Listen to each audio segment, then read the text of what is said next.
숫집 소녀와 불의 철학. 인류와 함께하는 불꽃. 제11편 밝은 불, 어두운 불. 물의 철학자 이상수를 만난 후 일주일이 지났지만 명화의 마음은 여전히 복잡했다.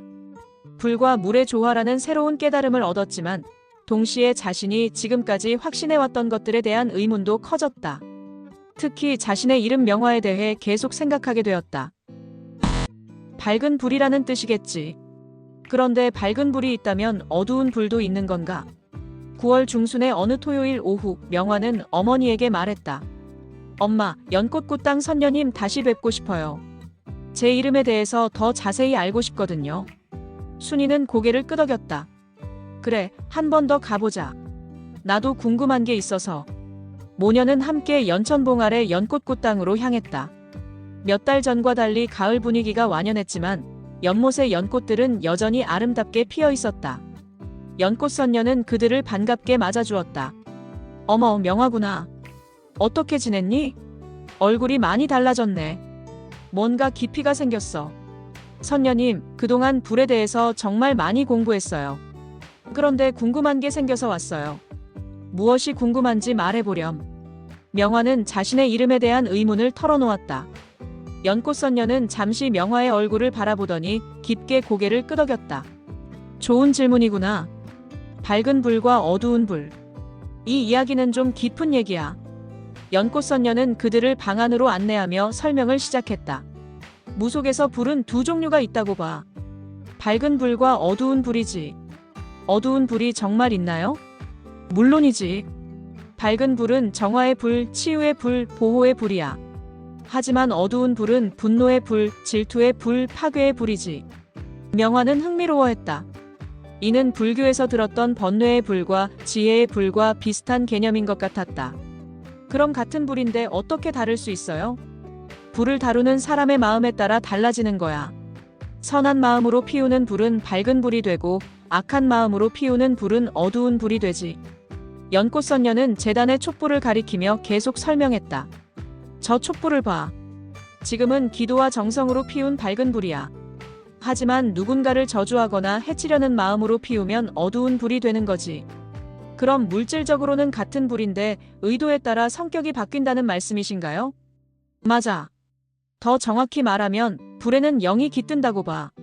좋은 영이 깃들면 밝은 불이 되고 나쁜 영이 깃들면 어두운 불이 되는 거야.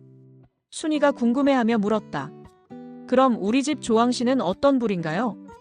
연꽃선녀는 미소를 지었다. 조왕씨는 가장 밝은 불 중 하나야. 왜냐하면 수천 년 동안 주부들의 사랑과 정성을 받아왔거든. 주부들의 사랑이요? 그래. 조왕신이 부엌을 지키면서 어떤 일을 하는지. 아니, 매일매일 가족들을 위해 음식을 만드는 어머니들의 마음을 받아안고 있어. 연꽃선녀는 잠시 눈을 감고 명상하는 듯 하더니 계속 말했다. 부엌에서 밥을 하는 어머니들을 생각해봐. 가족이 맛있게 먹기를 바라고 건강하기를 바라고 행복하기를 바라면서 요리를 하잖아. 그 사랑의 마음이 모두 조왕신께 전해지는 거야. 명화는 문득 자신의 어머니가 매일 아침 일찍 일어나서 가족을 위해 밥을 짓는 모습이 떠올랐다. 그럼 요리하는 것도 일종의 기도인 건가요? 바로 그거야. 사랑으로 요리하는 것은 가장 아름다운 기도 중 하나지. 조왕신은 그런 기도들을 수천 년 동안 받아왔어. 연꽃선녀는 잠시 멈추더니 더 깊은 이야기를 해주었다. 그래서 조왕신의 불은 특별해. 분노나 질투가 아니라 사랑과 보살핌으로 만들어진 불이거든. 이런 불을 받고 자란 아이들은 마음이 따뜻해져. 정말요? 물론이지. 어릴 때부터 사랑의 불 기운을 받고 자란 아이들은 나중에 커서도 다른 사람들을 사랑할 줄 알게 돼. 명화는 갑자기 자신이 무속을 미신이라고 생각했던 것이 부끄러워졌다. 연꽃선녀의 말에는 깊은 지혜와 철학이 담겨 있었다. 선녀님, 그럼 제 이름 명화는 어떤 의미인가요? 연꽃선녀는 명화의 손을 잡고 자세히 들여다보았다. 너의 이름은 정말 특별해. 명이라는 글자는 해와 달이 함께 있는 글자야. 즉, 낮의 밝음과 밤의 밝음을 모두 가지고 있다는 뜻이지. 낮의 밝음과 밤의 밝음이요? 낮의 밝음은 태양처럼 강하고 활동적인 에너지야. 하지만 밤의 밝음은 달처럼 부드럽고 포용적인 에너지지. 너는 두 가지 모두를 가지고 있어. 명화는 신기해했다. 그럼 화는 어떤 의미예요? 는 변화와 정화를 의미해.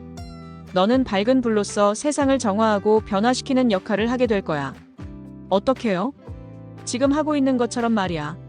불의 철학을 공부하면서 사람들에게 새로운 깨달음을 주는 거지. 연꽃선녀는 잠시 멈추더니 중요한 이야기를 해주었다. 그런데 명화야, 명심해야 할 게 있어. 밝은 불을 유지하려면 끊임없이 노력해야 해. 어떤 노력이요? 마음을 깨끗하게 유지하는 거야. 분노, 질투, 미움 같은 감정에 빠지면 밝은 불이 어두운 불로 바뀔 수 있거든. 그럼 어떻게 해야 하나요? 첫째는 감사하는 마음이야. 매일 감사할 일들을 찾아보는 거지. 둘째는 남을 도우려는 마음이야. 자신만 생각하지 말고 다른 사람들을 위해서도 생각하는 거지. 명화는 고개를 끄덕이며 귀담아 들었다. 그리고 셋째는 겸손한 마음이야. 아무리 많이 알아도 더 배울 것이 있다는 마음을 잃지 않는 거지. 네, 명심할게요. 연꽃선녀는 부엌 쪽을 가리키며 말했다. 그리고 요리도 배워야 해. 조왕신의 진정한 제자가 되려면 음식을 만드는 기쁨을 알아야 하거든. 순이가 놀라며 말했다. 맞아요. 명화는 요리에 별로 관심이 없어요. 그럼 안 돼. 음식을 만드는 것은 사랑을 표현하는 방법 중 하나야. 특히 불을 다루는 사람은 더욱 그래. 명화는 처음으로 요리에 대해 관심을 갖게 되었다. 그럼 요리도 불의 철학과 관련이 있는 건가요? 당연하지. 생식 재료를 불의 힘으로 변화시켜서 영양가 있고 맛있는 음식으로 만드는 거잖아. 이는 연금술과 같은 거야. 연금술이요? 그래. 서양에서 연금술사들이 금속을 금으로 바꾸려고 했던 것처럼 요리사들은 재료를 맛있는 음식으로 바꾸는 거지. 둘 다 불의 힘을 이용한 변화의 기술이야. 그날 저녁 집으로 돌아온 명화는 어머니에게 요리를 가르쳐달라고 부탁했다. 엄마, 저도 요리 좀 배우고 싶어요. 순이는 깜짝 놀랐다. 갑자기 웬 요리? 연꽃선녀님 말씀을 들으니까 요리도 불의 철학의 일부인 것 같아요. 그날부터 명화는 어머니에게 간단한 요리를 배우기 시작했다. 계란 프라이를 할 때도 라면을 끓일 때도 불의 세기를 조절하는 것이 얼마나 중요한지 깨달았다. 불이 너무 세면 겉만 타고 너무 약하면 제대로 익지 않아. 어머니의 말을 들으며 명화는 요리 속에 숨어있는 불의 지혜를 발견했다. 그날 밤 일기에 명화는 썼다. 오늘 연꽃선녀님께 들은 이야기는 정말 충격적이었다. 밝은 불과 어두운 불이 있다는 것. 그리고 내 이름의 진정한 의미를 알게 된 것이 가장 큰 수확이다. 무속을 미신이라고 생각했던 내가 부끄럽다. 그분의 말씀에는 깊은 철학이 담겨 있었다. 그리고 요리도 불의 철학의 일부라는 것을 알게 되어서 신기했다. 앞으로는 마음을 더욱 깨끗하게 유지해서 진정한 밝은 불이 되어야겠다. 창밖으로 부엌에서 새어나오는 따뜻한 불빛이 보였다. 어머니가 내일 아침 식사를 준비하고 계신 것이었다. 저 불빛이 바로 조왕신의 밝은 불이구나 하는 생각에 명화는 가슴이 따뜻해졌다.